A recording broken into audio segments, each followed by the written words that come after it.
Do you want the culpable parties held accountable for murdering the father of your children? Absolutely. I'm grateful they're already in jail. But not if it's your family. It's not my family. I mean, somebody hired them, right? Not necessarily. Somebody paid them. I learned something this morning. Yeah, me too. Donna and Wendy, in my opinion, on the live we were talking about Luis Rivera getting out of jail. He'll be out of jail like really soon. So he's been released from federal custody and now he's in state custody, and he has like less than 5 years to do. And he has always implicated Wendy, the lady, quote unquote, the lady. He's always implicated Wendy, but I wonder why charges have never been brought before her. Is it that she's that smart to not get caught, or is the family protecting her? That has always been interesting to me. Are they protecting her for the children? Because the children are almost grown now, and I'm pretty sure they can see what's been going on like in the news, because this has been a viral story for the last maybe 6 years. And just like Sarah's son, they were young preteens when this first happened, and now they are full teens headed into young adulthood. So I wonder how they think about their mom and their grandma's participation in their dad's demise. That's really interesting. They're not allowed, from what I've read, they're not allowed to have a relationship with the with Dan's side of the family. Like, they have fought for visitation just so that they can, tell their side of the story to the boys. So that's interesting that Donna's case is going full steam ahead. The motion was denied. She's not going to be able to move her venue to Miami, and she will be there where she is. And she was claiming about pre-publicity with her case, so she thought that it's been getting too much coverage. Oh, but Donna, the evidence alone, those emails, we'll have to read those emails. Maybe I'll start reading some of Donna's emails, because those emails were dark. They were very deep and very telling. That's why I want to know Wendy's participation, because that's her mom, right? The apple doesn't fall too far from the tree, but Wendy has totally detached from her mom, and her brother Charlie. She seems to not even care, in my opinion. She's doesn't even speak to them. Her mom was having a meltdown. That's actually what got Donna charged in the first place. She was having a meltdown over Wendy on the phone. Oh, Wendy won't answer the phone for us. She won't talk to us. I don't want to talk about the case. I just want to talk to her. I want to leave this place. And she wanted to tell her about property and leave her items and money before she was on the run. She was just about to go, her and her husband, and we know they were caught at the airport. But Donna was the only one arrested. Was the dad totally oblivious? Was he oblivious? Did he not know anything? Did he not know what was going on? I wonder if the dad just didn't know what was going on at all. The whole, we're getting dad a TV, or the party for dad. It was just all surrounded Dad's birthday, a gift for Dad or Wendy. Oh, I don't know, but it was some sick gift. And the dad and Wendy have seemed to skate free. They have gone guilt-free so far. Donna's trial is going to reveal a lot. I'm pretty sure it's going to reveal a lot, because Georgia, that prosecutor, she's like a pit bull. She is on the Adelsons she won't let go. The way she interrogated Charlie at the trial, cross-examined him, was classic. It was hilarious. It was so funny. Charlie thought he was going to get up there and just pretty much BS. And Georgia, I can imagine how she's going to do Donna. Do you want the culpable parties held accountable for murdering the father of your children? Absolutely. I'm grateful they're already in jail. But not if it's your family. It's not my family. I mean, somebody hired them, right? Not necessarily. Somebody paid them. I learned something this morning. Yeah, me too. Okay, we're outside, but let's look at one of Wendy's emails she received from her mom. And if you hear any nature in the background, just enjoy it. Dear Wendy, okay, just saw this email this morning. Obviously, his 23-page rant was insufficient, so he is trying to push the court to deny hearing your petition. Again, I'm not a lawyer. I don't know if to prevent any action, your attorney must respond or not. Only you and she know that. However, Jibbers, which is a derogatory name she used for Dan, has made his divorce a full-time job to attempt to get what he's always gotten. His way. His job allows for lots of time for him to put into this project, quote unquote. And as well, I do that all the research he's done on different case law to prove his point in his research, not his attorneys. No matter who did it, he is quoting 13 cases to show why the court should basically throw out your petition. Is Kristen answering this? Does it require an answer to make sure that this is not seen by the court as ignoring, quote unquote, his rights? I don't know. You need to find out. So, sidebar, even though we see that Donna is saying that Dan took on this divorce as a full-time job, it was really the custody that he was really concerned with. He didn't want his children to leave. And as two people that entered matrimony, he was supposed to make sure that he exited that in the right way, right? Okay, now this is the crux of why Donna was going crazy.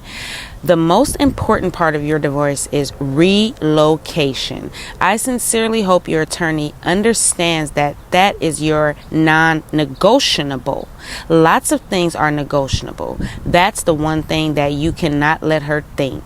Okay, well, if it doesn't happen, it doesn't happen. Quote, she needs to hear from you how serious you are about this and how it will benefit the children with a close-knit family support system, as well as your significantly better paying job with hours much more flexible than your current job, so that you can spend significantly more time with the children, which requires teaching hours, office hours, court appearances, meetings with med school people, and multiple trips away from home.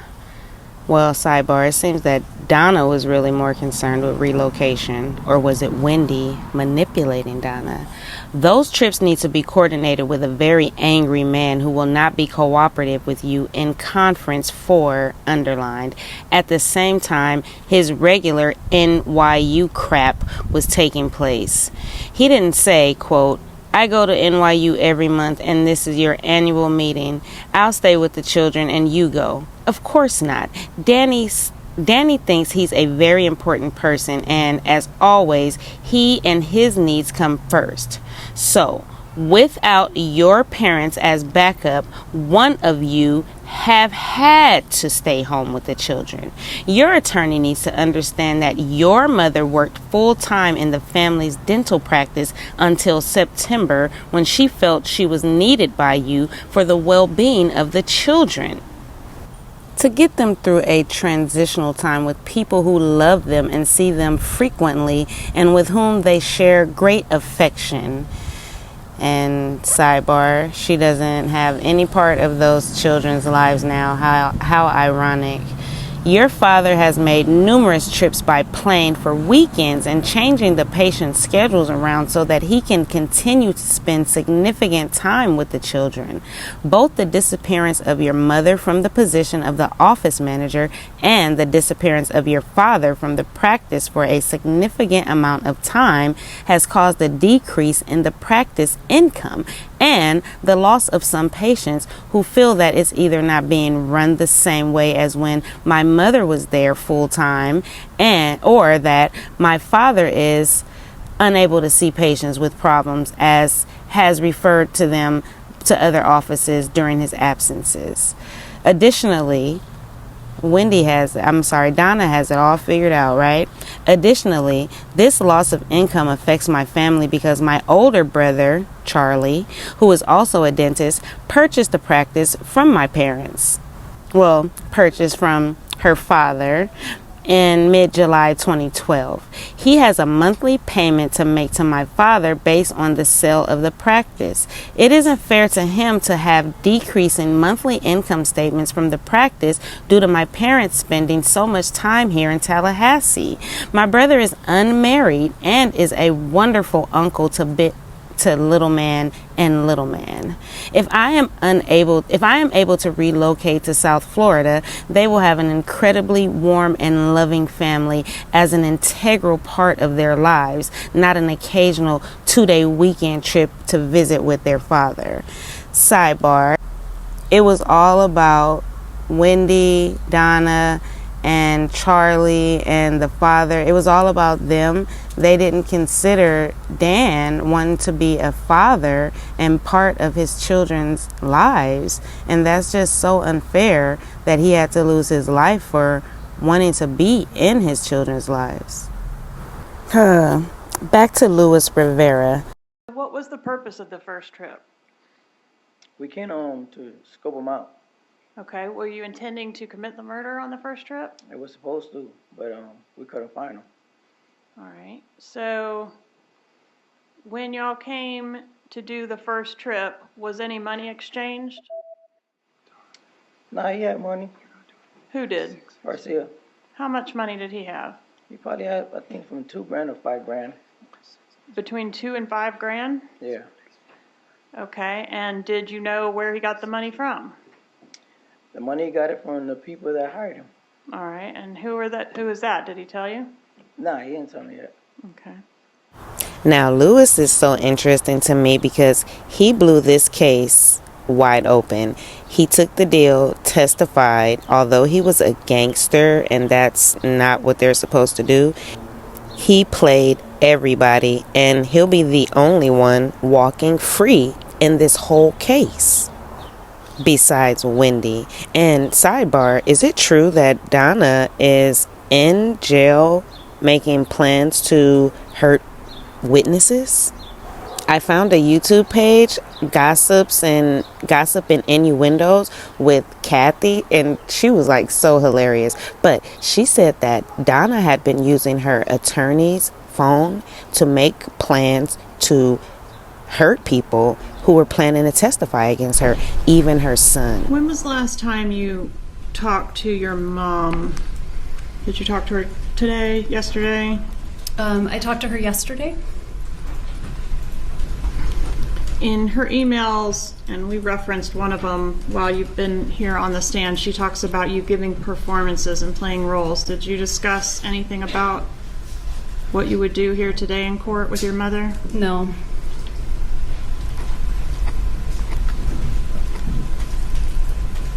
Were you involved in any way in the plot to kill your ex-husband? Absolutely not. Did you know it was going to happen, but maybe not know the details? I knew nothing. Is that why you went to the crime scene on the day of the homicide? I did not go to the crime scene on the day of the homicide. Do you know who all was involved in the murder? Well, I learned today, but at the time, no. Okay. Have you ever privately confronted your brother about his role or possible role in the murder? My attorney has advised me not to have conversations with anyone in my family about the case. Do you guys believe that? Leave a comment below. But you had a close relationship with your brother at the time of the murder, right? I absolutely had a close relationship with my brother. And how soon after the murder did your lawyer advise you not to talk to your family about it? In 2016. Okay, so what about the 2 years in between? Did you talk to him about it then? I mean, I talked to him about the fact that a murder occurred, but I guess I don't understand the question. But you never talked to him about the suspicions you raised in the law enforcement interview that your brother might have done it? No, I did not.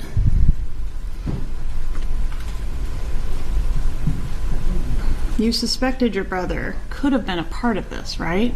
I suspected lots of people could have been a part of it. But he was one of the people, right? While I was talking with law enforcement for 6 hours, terrified out of my mind, I offered them every possible idea I could come up with. Right. And one of the possible ideas was that your brother could have murdered your child's father. I didn't right? really believe that was possible. Georgia is like a pit bull. Was part of the plot for you to be able to have plausible deniability about this? Absolutely not. Is it better for both you and your brother if you don't know the details of this? I don't even understand the question that you're asking me. When did you first become aware that you might be a suspect in this case? I mean, as the ex-wife, I assumed I was a suspect from the beginning. Wendy seems so disingenuous to me. What do you guys think? Is she believable? What was your first thought when you were asked if anyone might have murdered Dan Markell for your benefit? I thought, oh my God, maybe if I hadn't divorced him, he would still be alive. Maybe this is my fault because I complained to the wrong person. Maybe Danny gave a student a bad grade and they came after him. I just was trying to think of who possibly could have wanted to hurt him. But you didn't say any of that before. I mean, the first thing you said was Charlie, right? I don't think so. Page 25 of your interview, line 5 through 15. Do you have any reason to dispute? Page 25, not 5 hours into it. You say Charlie might have done it, right? Can I see, please? You may.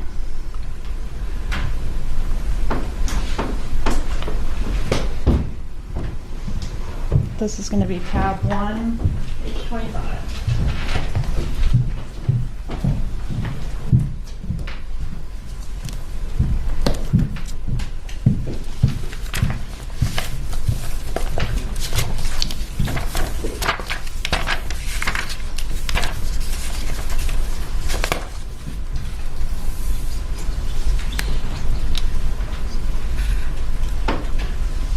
What I say here is that he would never do it.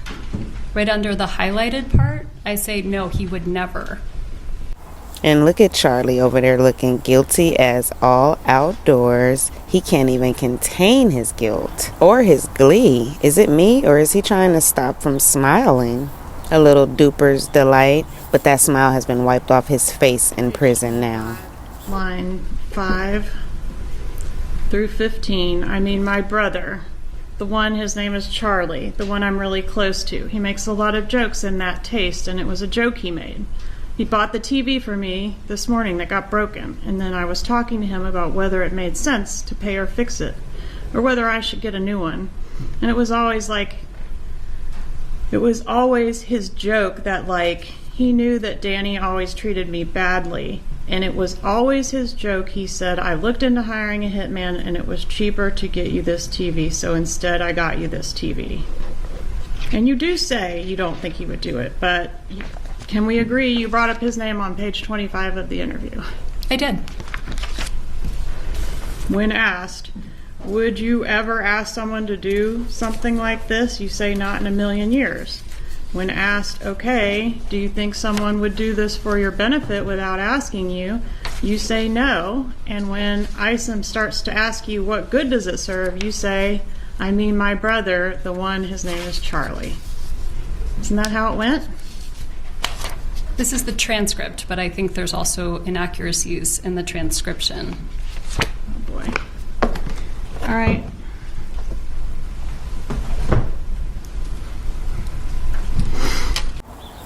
Did you hear Georgia say, oh boy? She said the transcript wasn't correct, pretty much, that her words transcribed wasn't correct. Oh boy, as Georgia said, we'll keep our good eye on Wendy as we approach Donna's trial. Leave a comment below, and I'll see you soon. Bye.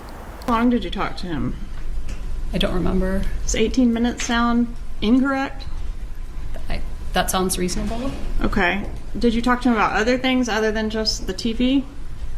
I really don't remember what else I talked to him about, but probably maybe I would have asked him about his work, or we would have caught up.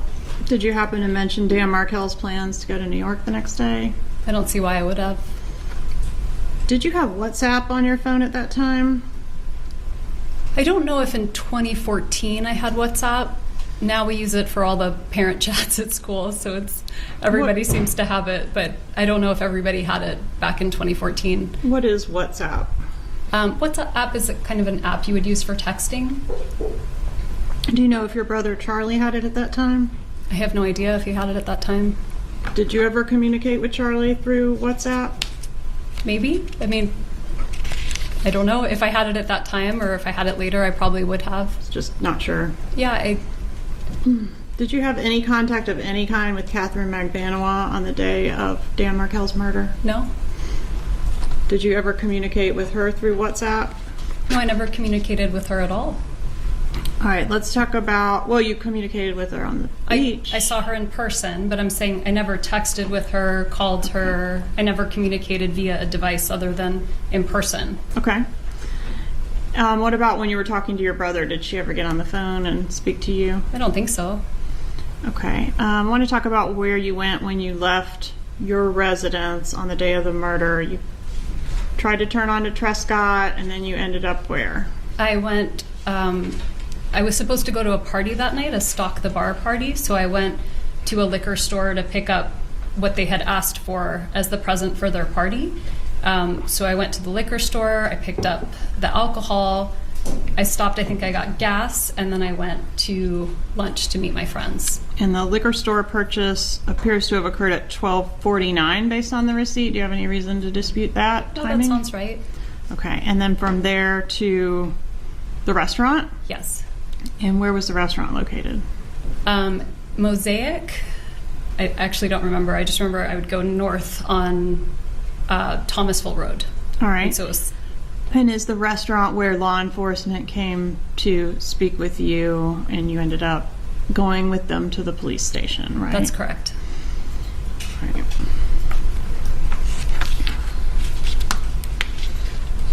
Do you agree or disagree that there have been some financial benefits to you and your boys as a result of Dan's death? I disagree. When did you decide to change the names of your children from Markel to Adelson? So after Danny's murder, there was a lot of news. It just hit the media, and there were news stories everywhere. And Nancy Grace on CNN put pictures of my boys with their faces unblurred, just pictures of them. Mm-hmm. And I was terrified. And so when they started school, I started school with my last name, thinking that would keep them safe, that they wouldn't be associated with the murder. Wasn't the Adelson name in the press just It as was much not in as the press. Markel? Not yet.